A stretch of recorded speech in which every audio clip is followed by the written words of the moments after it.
how would you describe what you do, your career, who you are? So this podcast, what are we going to run? An hour and a half? Bro, I mean, it could so, be. This, as far as time goes, will probably be the most time I've spent on YouTube in years, 2-3 years maybe. Bring the word elusive back up. I've kind of avoided being in content and in front of the camera for some time, just for no other reason than it stopped being fun for me. My last video was the Tfue video, Dear Tfue. Oh my God. 11, 12 million views on it. Was very well received. Kind of in a lot of ways helped save my fucking company and brand at the time.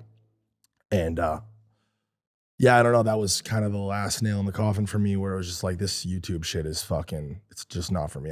It stopped being fun. I don't know. You didn't think about evolving the content? I mean, obviously we all had a short run as streamers back at the Content House, which we'll get into a little bit later. But well, streaming's a whole different beast. I mean, you've tried to tap into that too. If you want to be a successful streamer, that also too, if I'm going to do something, I want to do it fucking absolutely right. I'm an on or off kind of person when it comes to anything. Yeah. Friendship, love, work, everything. If I'm doing it, I'm doing it 1000%, or I'm not doing it at all. That's just how I am. Streaming, you have to fucking grind that every day, all day, 10 hours a day. If you want any shot at being, an Adin Ross or a Ludwig or fucking Hassan, if you want to be with those guys, you got to fucking, and that's just, I don't know, seems like an even more vicious battle than the YouTube shit is, because YouTube's easy-ish. You know what I mean? Hey, don't tell that to Mike, man. Yeah. He slaves over his weekly video. He knows. Yeah. But let me say this. My weekly videos have a lot of input into them. They're not as simple as just like, a random conversation. Yeah. I'm in 3 different countries or cities, and there's a lot that goes into them. But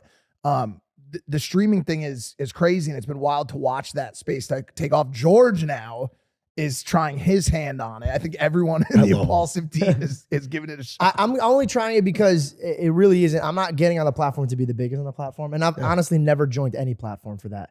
I take away what I could take away from it. And being live and sharp and alert that there's people watching me in the moment, I feel it will help me in stand-up. But dude, I fell in love with Twitch, bro. Yeah. I love it so far. I mean, I love the community. I love that. Like, I have a good, it's not crazy. That part of it scares the shit out of me personally. The live part? That's another thing. The live. That was one of the reasons why I would need like a kill button, and I'd probably use it for every stream at some point. That's one of the reasons I don't stream anymore. Scary. It is horrifying. It is. I remember being in Cabo. The anxiety. It's the worst. It does, and I ask people about this all the time. I even ask Adin about it. I go, "Are you really ever yourself when you're live? Like, are you ever really 100% your authentic self?" Because, I ran into some big issues being live. I said some shit that you streamed like 3 times, Mike. What were the big issues that you ran into? That's not true. I streamed for a good 6 to 8 months, bro. We streamed like 3 times in Cabo, but I was streaming every day when I still lived at you Logan's were. I house. forgot. Yeah, you were streaming at the Clybourne house. At the Clybourne house. Yeah. It's just it's you're always just a little bit guarded because of that feeling that anything could happen. Yeah, it's scary. So I find it interesting, though, how you took that YouTube break because of like burnout or whatever. You realized you weren't having fun with it anymore, and I think that's a really vital step for creators to actually take when they're there, because when it starts becoming depressing in a job, it's awful. It's gonna shift your entire being. Well, again, it goes back to the Twitter bio thing and the root of like where I come from. I've been in the game for a minute. Right. FaZe was founded in 2010. I think I made my first YouTube video in 2008. Yeah, when I was in high school, and this is long before anyone even knew you could make money doing this. Before I even knew I could make money doing this, I was making YouTube videos. Hey there, if you like the clip, make sure to subscribe or check out this recommended clip to my right.